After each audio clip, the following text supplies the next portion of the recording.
Every night, you sit down at a poker table and lose money to the house before a single card is dealt. You have never calculated how much the casino has, the poker room has, and some of these rooms have built their entire business model around the fact that you never will. Number 7. The Lodge Card Club. For several years, the Lodge Card Club in Round Rock, Texas, was one of the most talked about poker rooms in the country. Its founders were not faceless casino executives. They were Brad Owen and Andrew Neeme, two of the most trusted names in the poker world. These were the guys who built massive YouTube followings by documenting their own sessions and presenting themselves as advocates for the average player. They were not polished professionals flying between high-roller events. They played the same games you played. They understood the same frustrations you felt. When they announced a partnership with Doug Polk to purchase and operate their own room in Texas, the community reaction was genuinely enthusiastic. Finally, the thinking went, a room built by people who actually understood what players needed. The reality was different from the promise in ways that the community documented publicly and extensively. Because Texas law prohibits traditional casino-style gambling, the lodge operated under the social club model. This is a legal framework that allows private clubs to host poker by charging membership fees and seat rentals rather than taking a rake from every pot. On its surface, this sounds player-friendly. But the total cost of sitting down at the lodge, when players added up the membership fees, the seat rental charges, and the promotional drops, created an effective hourly cost that was being calculated and shared across forums and social media. The numbers were not favorable. Multiple professional players stated publicly that the game structure was not beatable at typical recreational win rates because the cost of simply occupying the seat was too high before you played a single hand. The controversy did not stop at the fee structure. Multiple former employees shared public accounts of their experiences working at the lodge, raising serious questions about how tip pools were managed and what working conditions were actually like behind the scenes. Those accounts spread widely and contributed to a sustained period of public scrutiny that the ownership never fully addressed. But here is what made the lodge situation uniquely corrosive. Brad Owen and Andrew Neeme were not just business owners.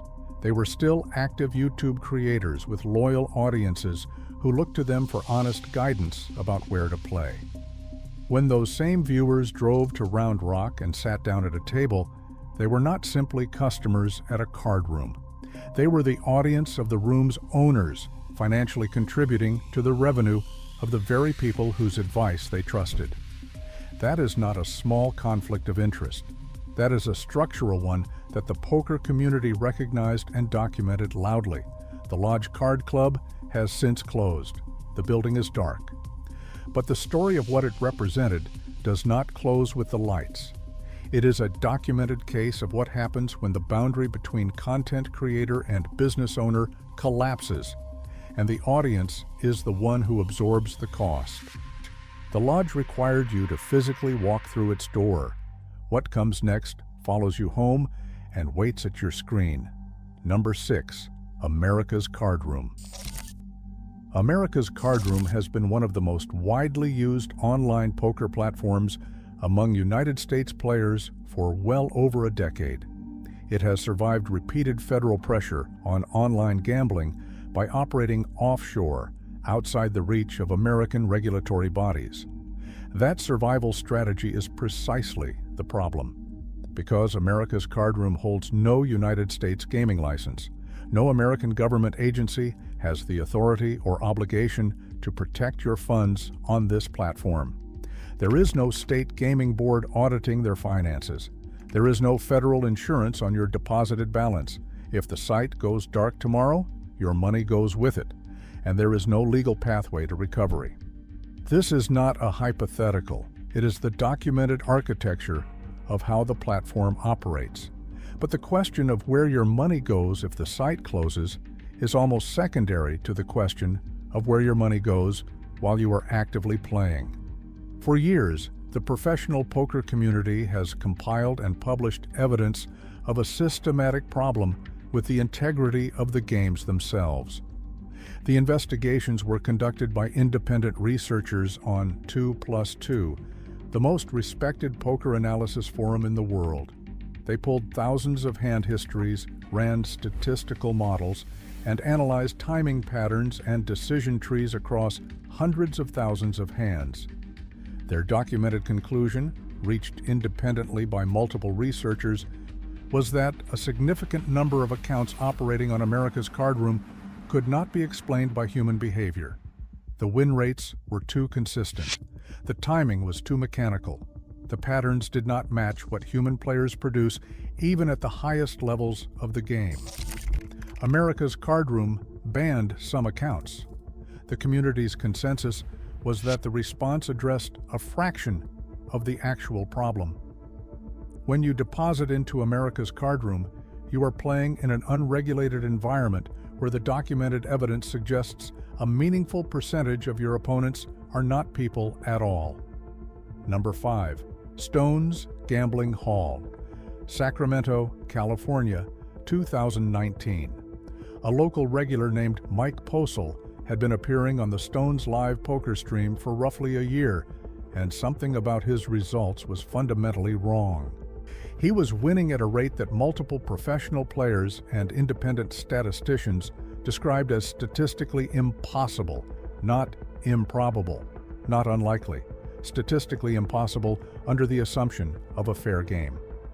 Across 56 documented streaming sessions, his decision-making was so consistently correct in so many different spots that the mathematical probability of those results occurring through skill and variance alone was calculated by independent analysts to be less than 1 in a billion.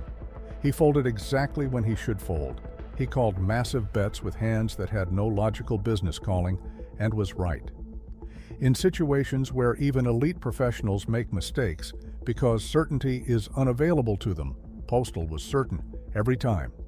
The accusation made publicly in September of 2019 by player Veronica Brill was that Posel was receiving real-time information about his opponent's hole cards through a device concealed on his person, fed to him by someone with access to the broadcast infrastructure. A class action lawsuit named both Posel and the tournament director at Stones as defendants. The case was dismissed on procedural grounds. No criminal charges were filed. Posel denied everything and continues to do so. But the hand histories are public, the statistical analyses are public, and the professional community's assessment of those analyses has not changed. What Stones Gambling Hall proved is that a live poker room with cameras, floor managers, dealers, and thousands of viewers watching the live stream can be compromised from the inside without a single intervention stopping it. The audience does not protect you. The cameras do not protect you. Only the integrity of the people managing the room protects you. At Stones in 2019, that protection was absent. Number 4. Absolute Poker.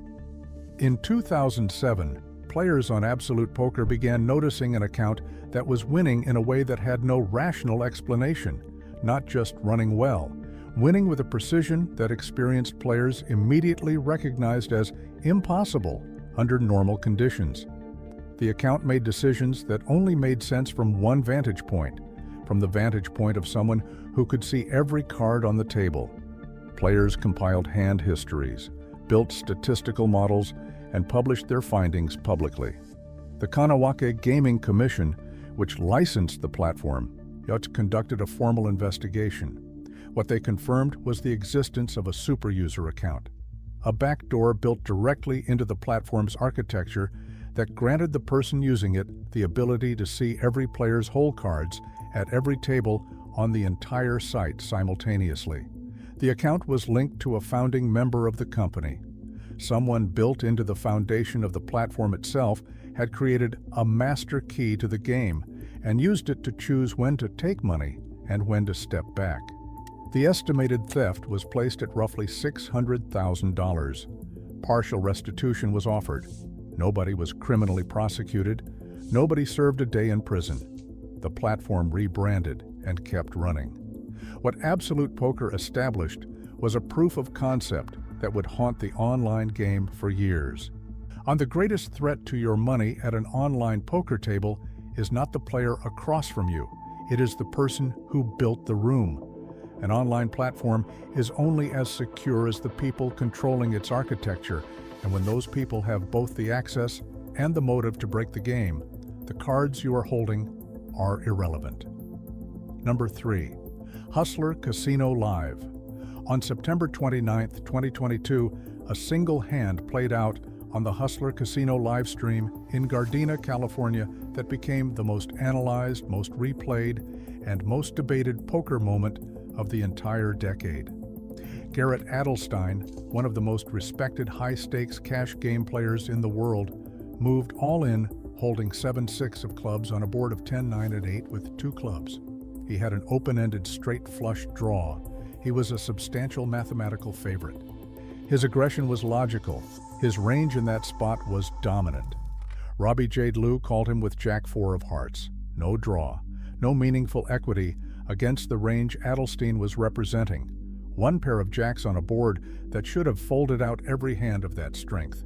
The pot was $269,000. She won. What followed was immediate and sustained. Professional players at every level posted detailed analyses explaining that the call was not just wrong, but mathematically indefensible under any reasonable interpretation of the hand. The prominent conclusion across the professional community was that real-time assistance had been involved, that someone or something had provided information about Adelstein's hole cards while the hand was in progress. Hustler Casino Live conducted an internal investigation into their own production and released a statement finding no evidence of cheating. No external regulatory body issued independent findings. No charges were ever filed. A meaningful portion of the professional poker community does not accept the conclusion the room reached about itself. What remains documented and undisputed is this: the most watched poker production in the world became the stage for the most contested hand in modern history. The room investigated itself, and the players watching every week were left to decide what weight to give that self-investigation. Number 2, Ultimate Bet. There is a name in the history of poker that once represented the highest achievement the game can recognize. Russ Hamilton won the World Series of Poker main event in 1994. He was a champion, he was respected, he was trusted. For years, behind the credibility of that name and the brand of Ultimate Bet, Hamilton and others ran what investigators documented as one of the most sustained and deliberate cheating operations the game has ever seen. The mechanism was the same backdoor established at Absolute Poker: super user access to every hole card on the platform in real time. But where Absolute Poker ran for months, Ultimate Bet ran for years. Hamilton and the other accounts with super user access played with careful restraint. They did not win every hand. They managed the optics. They allowed themselves to lose occasionally. They ran the scheme with a patience that made it harder to detect and more devastating in its total impact. The Kahnawake Gaming Commission confirmed the fraud following their investigation. An audio recording surfaced in which Hamilton could be heard discussing the operation in detail, demonstrating a level of deliberate calculation that removed any possibility of ambiguity. He knew what he was doing, he had always known, and he had structured the operation to run as long as possible. The documented total stolen from players was estimated at approximately $22 million. Independent community analyses suggested the real figure was higher when all affected accounts and time periods were included. Russ Hamilton was never criminally charged in the United States. He kept the money. Ultimate Bet was eventually merged with Absolute Poker, and both were shut down as part of the federal actions of April 15, 2011. The deepest lesson of Ultimate Bet is not about the mechanics of the scheme. It is about what a championship credential can conceal. Players deposited into that platform, in part because of the credibility attached to a bracelet winner. That credibility was the cover. And the cover held for years while the money moved in the wrong direction. Number 1. Full Tilt Poker. Everything on this list has been building to this moment. Full Tilt Poker was the second largest online poker platform in the world at its peak. It was the home of the game's greatest players.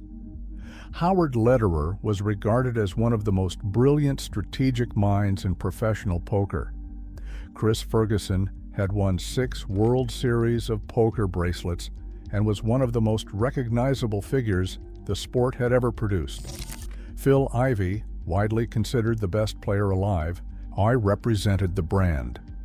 The credibility assembled under the Full Tilt name was extraordinary. The company presented itself to players as a secure and properly capitalized institution. Player funds were described as safe, segregated, and protected. The message communicated through years of marketing and through the endorsement of the game's most respected professionals was simple. Your money is safe here. On April 15, 2011, the United States Department of Justice seized the site's domains. Players who logged in that morning found the site gone.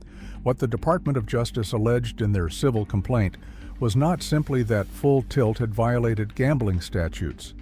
It was that Full Tilt Poker had been operating as a global Ponzi scheme. The company owed approximately $390 million to players around the world.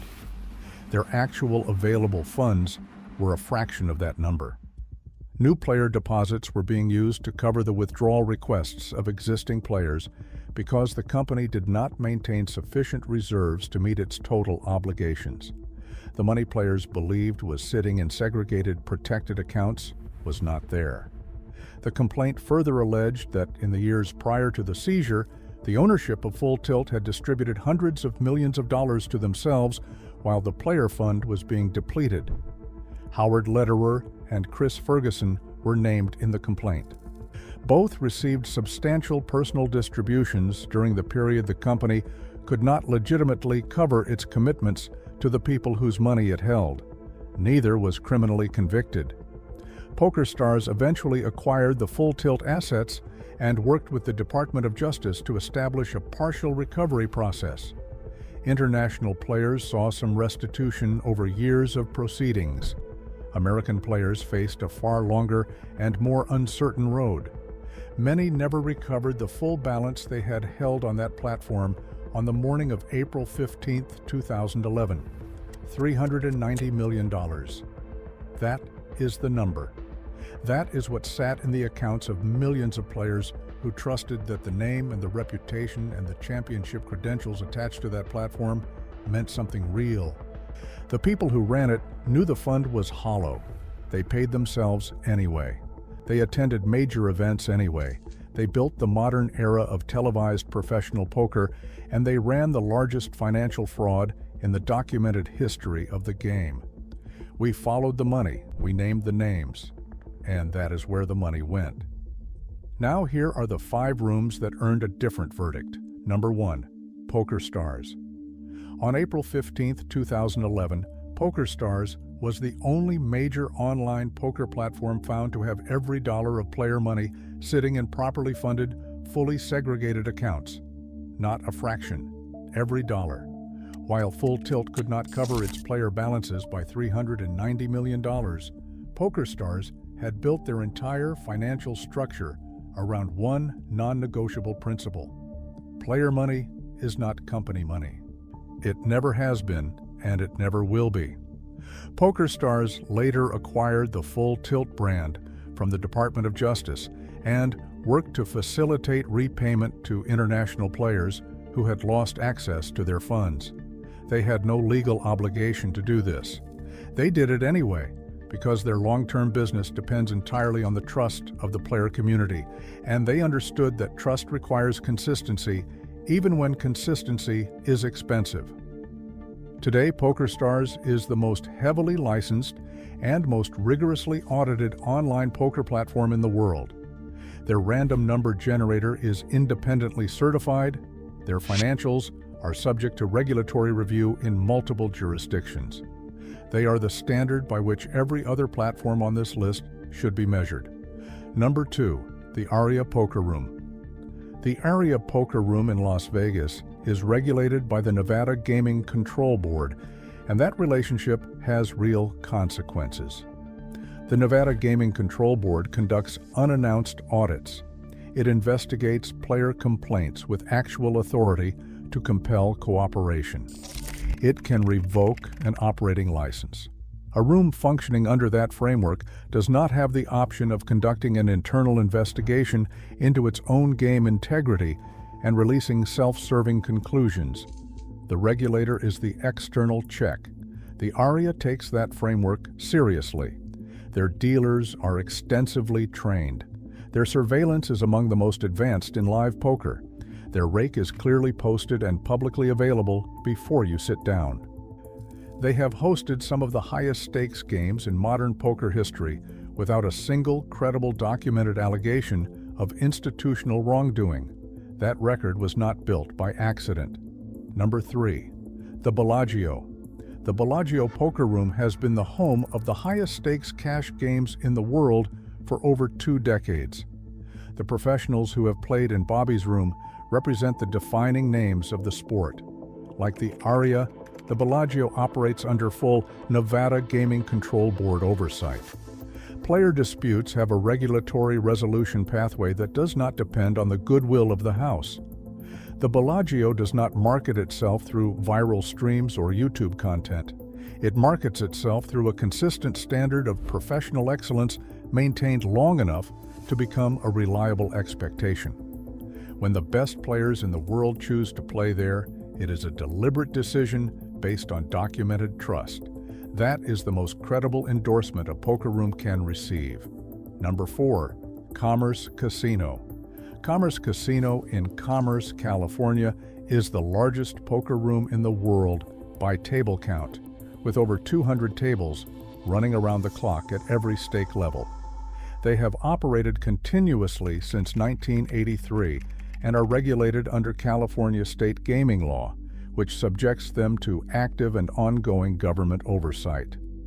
The volume of money moving through Commerce in a single week would expose any meaningful structural integrity problem almost immediately. 4 decades of sustained operations at that scale, under active regulatory oversight, without a major institutional scandal, is a track record that does not require any further endorsement. If you are in Southern California and you want a fair game at any hour, Commerce Casino has earned that answer through 40 years of documented operation. Number 5, GG Poker. GG Poker launched in 2017 and has grown into one of the largest online poker platforms in the world. They are the official online partner of the World Series of Poker for international play, which subjects their operations to constant scrutiny from the most recognized brand in the game. They hold licenses in the United Kingdom and the Isle of Man, 2 of the most rigorous licensing jurisdictions in the industry. Player funds are held in segregated accounts. Their anti-bot and anti-collusion detection technology is independently certified and regularly updated. GG Poker has done something that is harder than it sounds in an industry with the documented history on this list.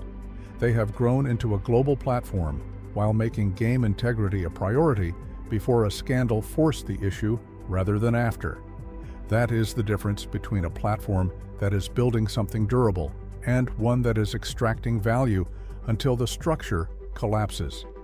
Here is the single thread that connects every room on the first list. The people running the operation were not aligned with the players sitting at the tables. The rake was too high to overcome. The internal controls were too weak or too corrupt to catch the scheme. The executives used the player pool as a personal fund and called it a poker site. In every single documented case, following the money explains exactly what happened and exactly why. The 5 rooms on the second list survived because they understood the only sustainable version of this business. Players come back when they trust the room. The moment that trust is broken, the room is finished. protecting that trust is not a courtesy. It is the only business model that works over time. You are going to lose hands. That is the game. But losing to a rake you never calculated, losing to a bot the platform refused to remove, or losing to an executive who spent your deposited funds on himself before the government arrived is not the game. That is the room working against you before the first card is dealt. Know the rake before you sit down. Check the license before you deposit. Look at the documented history of the people in charge and decide honestly whether the receipts they have left behind belong to a room that was built for you or a room that was built off of you.